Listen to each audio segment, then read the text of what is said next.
Hi everyone, Shabby Gamer here, and welcome back to the Universe mode, and this, which is episode number 7 of CZW.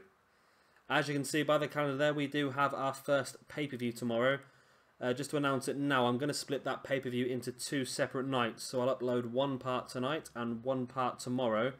It's going to be the Tournament of Death pay-per-view, so we're going to have all of our first round matches on the first night, and then the finals and the semis in the second night. But enough of that, let's have a look at the card we've got set for you on tonight's Hardcore Television. We're going to have Terry Funk and Tommy Dreamer, the Funky Dreams, taking on Brian Knobbs and Gerry Saggs of the Nasty Boys. Raven will take on Dark Ozz in an Extreme Rules match. Just Incredible will take on the Sandman in an Extreme Rules match. Bray Wyatt and Luke Harper will team up to take on Dean Ambrose and Bully Ray, and that's a Tag Team Tornado Extreme Rules match. And also in our main event, it's another Tag Team Tornado Extreme Rules match as Sabu and Rob Van Dam take on Gerry, Lynn and Ricochet. So let's get straight into our first match this evening. Like I said, our first match this evening is going to be the Funky Dreams. Terry Funk and Tommy Dreamer taking on Gerry Saggs and Brian Knobbs, the Nasty Boys. And we are underway with our first match here. Tommy Dreamer and Brian Knobbs to start things off in the ring. All 4 of these guys will be involved in the Tournament of Death pay-per-view. Just give you a quick idea of how that's going to work. On night 1, we will have 6 Fatal 4 elimination matches. The winners of those 6 matches will go on to night 2, where those split into 3 singles matches, which will take place under First Blood rules. The winners of those 3 singles matches will then go on to the finals at the end of the night, to compete in a tables, ladders and chairs match where the new Ultra-Violent Underground Championship will be dangled above the ring, and the winner will be the first person to climb that ladder and pull the belt down. It's a back elbow by Tommy Dreamer. So yeah, we will see guaranteed at least one brand new champion at the CZW pay-per-view. We also have for that pay-per-view, we've got Bray Wyatt versus Dean Ambrose set for the first night for the CZW Championship. On night 2, we will also see Luke Harper and Eric Rowan defend their CZW Championships as they take on Devon and Bubba Ray, the Dudley Boys, in an elimination tables match. And of course, we're going to have the 4-way ladder match for the Wyatt Championship, which will be Gerry Lynn defending against RVD, Sabu and Ricochet, which we'll see all 4 guys in the ring together tonight in that main event Tornado Tag Team Extreme Rules match. So enough babbling about everything else. Let's get stuck into this match as Terry Funk taking control over Gerry Saggs. See, I'm getting confused now because I always thought Brian Knobbs was the one with the dark hair and Gerry Saggs was the blonde one. However, I think I may be getting that wrong. Jay, if you're out there listening to this, I'm sure you might know. Which one's which? Apparently this is Brian Knobbs in the ring. According to the cause I've got set on my game, this is Brian Knobbs in the ring at the moment. Taking the Russian leg sweep by Terry Funk. I must admit, every single year I'm sure that Terry Funk is one of the best cause. He just looks so good every single year. I don't know, he must have a really easy face to recreate or something, but he's so he's always very good. Dreamer going for the DDT, reversed by Knobbs into the Russian leg sweep. Knobbs brings Saggs back into the ring as Dreamer comes across and brings in Terry Funk. Funk with the elbow to the back of the neck. And there's a face crusher by Brian Knobbs. No, Gerry Saggs, sorry, that's Gerry Saggs in the ring, apparently. Is the pin 1, 2. Only a 2 count. Tommy Dreamer was there to break it up if needs be, though. Yeah, make sure you do tune in for that Tournament of Death pay-per-view because there's going to be a lot, and I mean a lot, of debuts. I'm thinking probably about 7 or 8 debuts in that Tournament of Death. As Terry Funk very close to getting the victory there over Gerry Saggs. Dreamer had Knobbs pinned down. Great spine buster though by Gerry Saggs. Brings Terry Funk to his feet. Spins around, gets him up. And hits a Michinoku driver, going for the pin on Terry Funk. 1, 2. Oh, Tommy Dreamer just there in time to break the pinfall. I thought that could have been all, and It looked like Saggs was going for something else big there, but he caught a punch in the side of the face from Dreamer from the apron. However, it looks like that could be the move, that spinning cutter. But again, Dreamer's there to break it, and he does. Terry Funk has taken a lot of damage so far, and I do think he probably should have lost this one, but Funk straight back up to his feet and gets Saggs in the pile driver. Lets him think about it and drops him down. Dreamer very happy with that. Can Funk get the pin here? 1, 2. No, Knobbs is across the ring and breaks it after 1. This match could have already ended on several occasions. Dreamer gets the hot tag. Oh, he hits 1. Nope, I thought Tommy Dreamer was going to be one of the very rare people to make the hot tag work. But the mechanics of the game are against it. Talking of dodgy... What just happened there? What happened there? I think Saggs got the hot tag just after Knobbs been knocked off the apron, and all of a sudden an invisible man tried to do the hot tag. Oh well. Another classic blunder by this game. Dreamer just bounces straight back to his feet.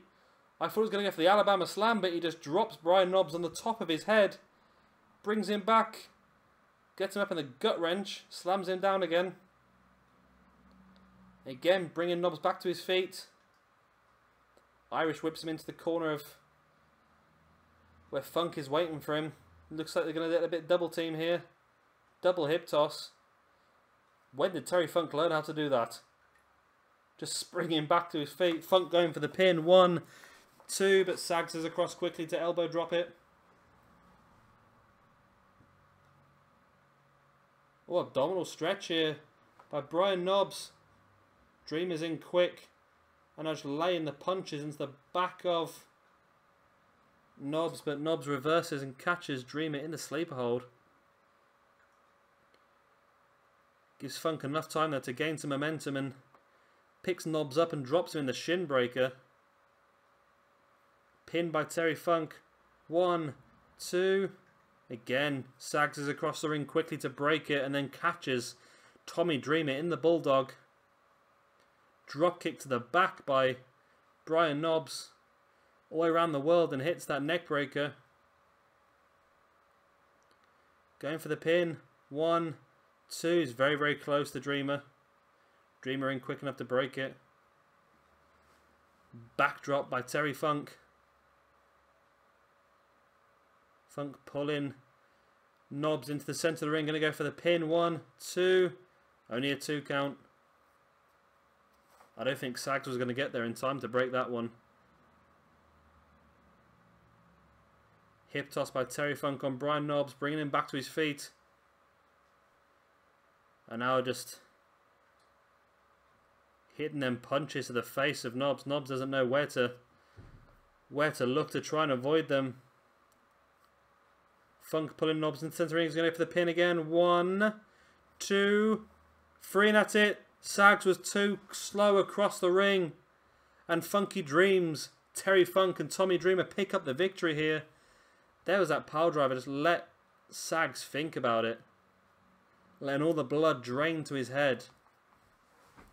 Not only is the impact of the move then going to affect you, but the blood rushes to your head and makes you a bit dizzy.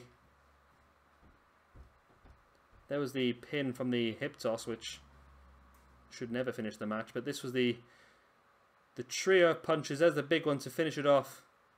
The knockout blow, if you will. And there's the 3 count, and Saggs was just too slow across the ring to break it. Good victory here for the Funky Dreams, Tommy Dreamer and Terry Funk. However, there's a possibility that over the next couple of days at the Tournament of Death pay-per-view, these two guys might have to go at it. There's a lot of respect between the two of them, but with the possibility of the new Ultraviolent Underground Championship at stake, these two guys may have to do all the damage to each other. So match number 2 of the evening is Raven versus Dark Ozz, and this will be an Extreme Rules match. And we are underway. Again, these two guys will both be involved in the Tournament of Death competition over the next couple of days. Both of them will be looking to build up some momentum tonight to take into that competition. Both very well versed in hardcore wrestling. And Dark Ozz is so far controlling this match. Makes his way outside the ring, looking to grab a weapon. But Raven's there quick enough to stop him. Dark Ozz just throwing Raven into the ring. Just a quick update on some news actually that I've just spotted about a few hours ago. If you're not watching this up to date, then it won't really make any difference. But WWE 2K15 have announced today that they will have 120 unique wrestlers on the next game. At the moment, they've got 67 on 2K15. We're going to have 120 on 2K16. So even if there's not a lot of creator wrestlers, I still think we can pull out a really good universe mode. We'll just have to wait and see who's going to be on that game, as Raven with a trash can just really smashing Dark Ozz. I do know that rumour has it that there will be a Stone Cold Steve Austin sort of story mode going on in the next game. So I think we'll see a few Attitude stars. But 120 wrestlers is really good. Considering we're running 6 rosters at the moment, that gives us a base of 20 stars per roster before the creator wrestlers. Hopefully they'll give us enough slots to really build that up. If we get like 50 or 60 slots at least, I think we can do something special. At the moment, all my rosters have got about 30 superstars on, apart from the current day roster, which has got about 50, I think, but that includes the women. So yeah, 120 unique stars. They said they are unique. There's not going to be, we're not going to have 4 Undertakers and 5 Triple H's and 26 Cenas. They're all going to be unique, 120 unique wrestlers. Obviously, I think there's going to be quite a lot of NXT stars in there. We know Finn Balor is already confirmed, which I'm very happy about. See, that's the thing. I've got 2 Finn Balors in my creator wrestler at the moment. So to have Finn Balor in the actual base game is going to save me, well, at least 1 space. Which is obviously very, very handy, as Raven is just destroying Dark Ozz here with a sledgehammer. But Ozz is back to his feet. Raven with a Russian leg sweep on the outside. Raven needs to get Ozz back into the ring, I think. Dark Ozz with a thump to the back of Raven. This is the sort of Extreme Rules match we're looking for. Look at them weapons. We've got a trash can, we've got a table, we've got a chair, and we've got a sledgehammer, all in effect. Imagine the absolute chaos when we're going to have 6 fatal 4-way elimination matches in one night. Raven with a DDT, the Raven effect. That's got to be all. 1, 2, 3, and it is. And Raven's going to take the momentum into the Tournament of Death pay-per-view. Dark Ozz will be unhappy with that loss. However, just because he's lost tonight does not mean that he won't do well in the tournament himself. And there was the Raven effect. To tell the truth, I think the damage was done. I don't think the DDT was needed. But Raven picks up a big victory. Will definitely help him build some momentum into the pay-per-view. But who will he end up against? Who will be in his fatal 4-way? Like I said, there's going to be quite a few debuting stars, and there's some incredibly good hardcore wrestlers in there as well.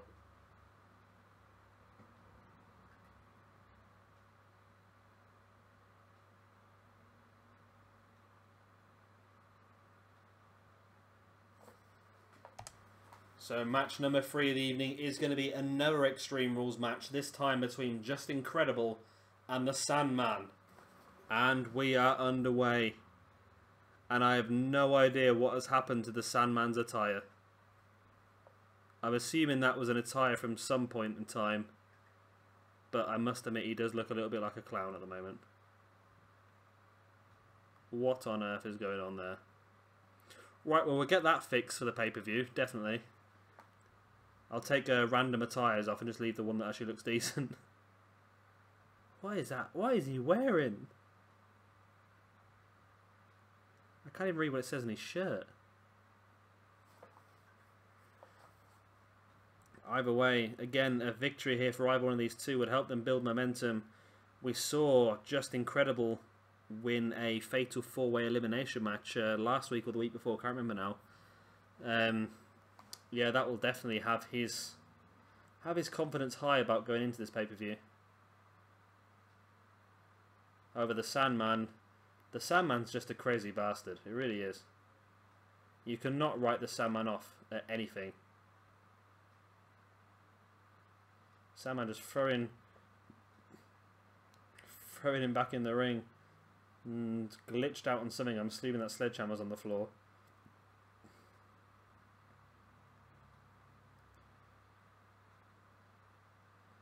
It's a neck breaker on the outside there by Just Incredible. Or PJ Polacco, whatever you want to call him. And there's a cutter by Incredible. We can't see much of what's going on the outside there because there's no... And there's a second cutter by Incredible.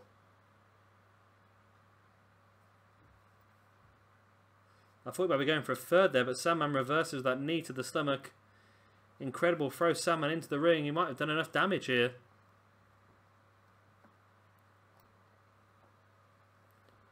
I should really not be drinking beer while recording. It's really throwing me off.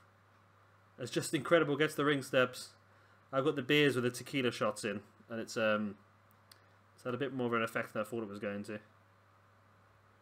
A Sandman and a Just Incredible both run into them ring steps. Sandman with a headlock. Incredible comes back and hits him with an elbow in the face. Incredible bringing Sandman back to his feet, throwing him back into the ring. And an elbow to the face on the apron there. Just Incredible now. Just circling the ring. Makes his way back in. Comes back out to join the Sandman on the outside. Sandman now throwing Incredible back into the ring. He's using the elbow to the face now. Sandman makes his way back in. Reversal by Incredible into that drop toe hold. Rolls him over, and surely that can't be a victory from a drop toe hold. Oh, thank God for that, it wasn't. I'm still trying to figure out what the hell Sandman is wearing as Just Incredible hits the super kick. And that is going to be all she wrote, people. And it is. Just Incredible goes into this Tournament of Death pay-per-view with back-to-back victories in Extreme Rules matches. Last week was the Fatal 4-Way Elimination. This week defeating the hardcore legend that is the Sandman in a singles match. And it was the super kick that did it.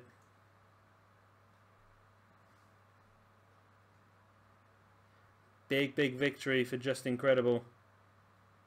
If he can continue this momentum, in a couple of days' time we'll see him stood there holding that belt up in the air.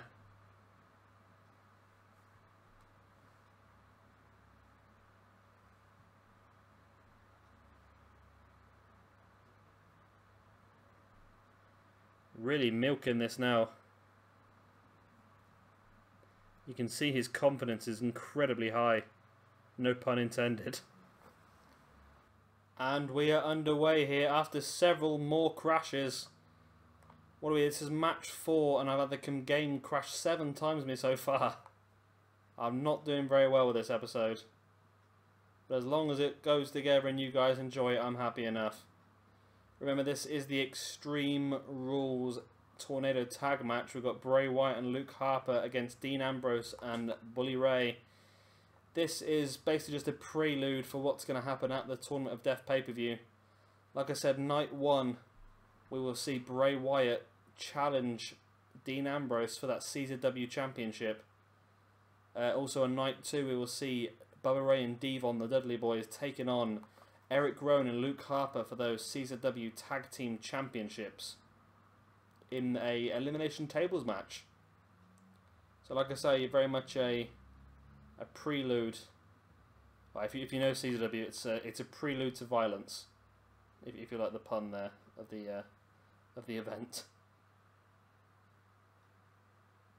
So this is an Extreme Rules match. Weapons are allowed. Both teams are keeping it very much above board at the moment. There's Bully Ray hitting a great dropkick to the knee of Luke Harper. Now Bully Ray is going after Bray Wyatt, and there's the elbow to the back of the neck. Bully Ray looks like he's going to be the first guy to try and retrieve a weapon. I thought he might go and go for a table, trying to prove a point coming with the upcoming pay-per-view, but he's actually gone for a ladder, slides it in the ring. What's he got planned here?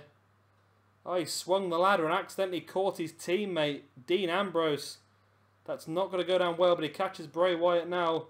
Dean Ambrose took that ladder to the side of the face with some force. Oh, now Luke Harper, he's the one trying to send a message as he brings a table into the ring.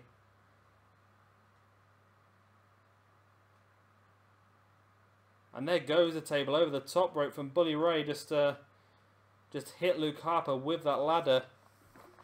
Dean Ambrose is under the ring. Sorry, Bray Wyatt is under the ring. As I said, I've had quite a few bottles of beer with tequila at the moment. I'm getting everybody's names wrong here. I've had to drink beer just to really, just to put up with the amount of times this bloody game has crashed on me tonight. Knowing I've got to record another 2 episodes tonight at least, it's starting to fill me full of dread with the amount of crashes that are going on. But we shall persevere, and hopefully you guys will enjoy it. It's a spine buster by Luke Harper. And now Harper goes out the ring, checking under the ring. Looks like he's going to pull out a baseball bat. Bully Ray's circling the ring as well. He spotted that table, I think. No? Maybe not. Luke Harper sprints across the ring with that baseball bat before he gets a chance to use it though. Bully Ray with a boot to the stomach. Now Harper has that baseball bat again. Oh, and he went to swing it at Bully Ray, but Bully Ray caught it and stole it. Luke Harper trying to make his way away from Bully Ray now, then. Again, Harper just stealing the baseball bat away from Bully. And now Bully's got it. Surely someone's going to have to use this eventually, and Bully catches Harper on the back, but not really with enough impact. But that time he did. Harper goes down and completely no-sells the second hit with a baseball bat. Luke Harper, the axe handle to the back. Dean Ambrose going for dirty deeds, and he hits it in the ring. Luke Harper, I don't think has noticed. No, he's not noticed. He's got Bully Ray up on a powerbomb on the outside, and that is all. Dean Ambrose, the CZW champion, has pinned Bray Wyatt in the centre of the ring. Luke Harper had his back to it the whole time, didn't even notice as he was hitting Bully Ray with a powerbomb.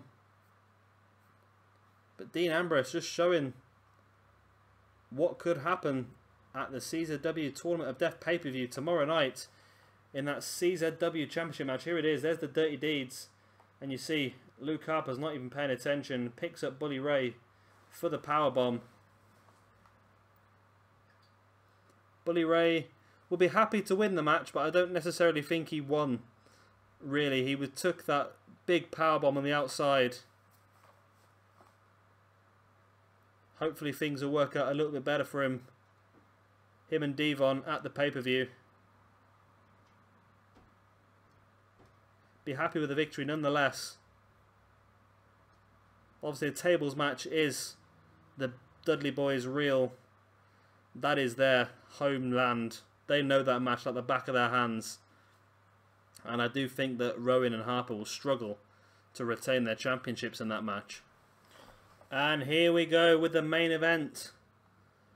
After a few more crashes, we're finally here, and I am so happy. Remember, this again is a Tornado Tag Extreme Rules match, and it is Ricochet and the Wyatt champion Gerry Lynn taking on RVD and Sabu. Remember, these 4 guys will all be in the ring at night 2 of the Tournament of Death pay-per-view in the ladder match. The Wyatt Championship will dangle above the ring, and the first man to retrieve it will become the champion, or in Gerry Lynn's case, retain the championship. Great head scissors by RVD. Gerry Lynn and Ricochet, both great wrestlers. However, I think RVD and Sabu will have the advantage here. They are an actual tag team. However, Gerry Lynn and Ricochet controlling the match at the moment. Oh. Commentator's curse. As RVD and Sabu take control. RVD with a standing moonsault. And Sabu going for the kicks. There's a jawbreaker by Sabu. RVD's under the ring. What's he going for? Doesn't get a chance as RVD attacks him on the outside. RVD throwing Gerry Lynn back into the ring. There's a boot to the side of the head. Now going into the ring to try and find some sort of weapon. Well, that's a sledgehammer. It's not the sort of weapon that I'd normally associate with RVD. I'm thinking more sort of ladders, tables and chairs for RVD. Is he? Oh, Gerry Lynn with a dragon screw and RVD's back smashed straight into those ring steps. It's got to be painful. There's a neck breaker. Again, RVD on the top of the ring steps. Gerry Lynn's done some serious damage to RVD here with them ring steps. As Ricochet throwing Sabu over the top. And there goes Gerry Lynn over the ring steps now. RVD and Gerry Lynn both just really assaulting each other on the outside, using the ring steps their advantage. Ricochet now taking control of Sabu, and as I say that, Sabu trips Ricochet. There's a hip toss by Sabu on Ricochet as well. Russian leg sweep by Gerry Lynn, and a backdrop by Sabu. This is an all-action match, this one, as Gerry Lynn has RVD up and spins him round into that cutter. That move that quite a lot of people seem to have on their moveset on this game, I've noticed. But it does end a lot of matches. There's RVD with a shin breaker. Ricochet had Sabu up in that. He sort of had him in an underhook and then still hit him with a brainbuster. Now throws Sabu back into the ring. So Ricochet got planned here. Gerry Lynn and Sabu, you can see just the hatred between the two of them. Remember, RVD was it started off as the ECW television champion at the beginning of this universe mode. Now it has been changed to the correct belt. We will have the Wyatt championship from the Tournament of Death pay-per-view onwards. So RVD did hold that championship to start with, and it was Gerry Lynn who defeated RVD to take the belt. As Ricochet using some fantastic agility, comes back and hits Sabu with a knee in the face. Now Ricochet is taking the top off of the announce table. What does he have planned here? Gerry Lynn seems to have glitched out on a sledgehammer. Thank you, Sabu, for sorting that one out. RVD seems to just be standing there in wonderment. Not quite sure what to do with himself. Ricochet's there though and just hits him with a kick to the side of the head. Punishing RVD for standing there. And that's all. RVD was just stood there watching Gerry Lynn and Sabu go at it. Ricochet comes up behind and just hits that roundhouse kick to the back of the head. RVD must be knocked unconscious there. And this team of Ricochet and Gerry Lynn pick up the victory against the established team of RVD and Sabu. Will this have any bearing on the Wyatt Championship match at the Tournament of Death pay-per-view? You'll have to watch and find out, won't you? Great victory for Ricochet. That's now 2 wins in 2 matches for him. Remember, he did defeat Rob Van Dam in his debut match, and now again with a second pinfall in 2 weeks against Rob Van Dam, really proving that he should be involved in this Wyatt Championship match. But anyway, guys, that is the end of this episode of CZW's Hardcore Television. Be sure to tune in tomorrow and the day after for the 2-day Tournament of Death pay-per-view. Also, check out the description below to see links to all of the other universe modes I'm currently running. Got 6 rosters on the go, and you'll also find links to the blogs below as well, which will show you the up-to-date results, just in case you want to watch all of the episodes. But anyway, I have been Shabby Gamer. Thank you very much for watching, and goodbye.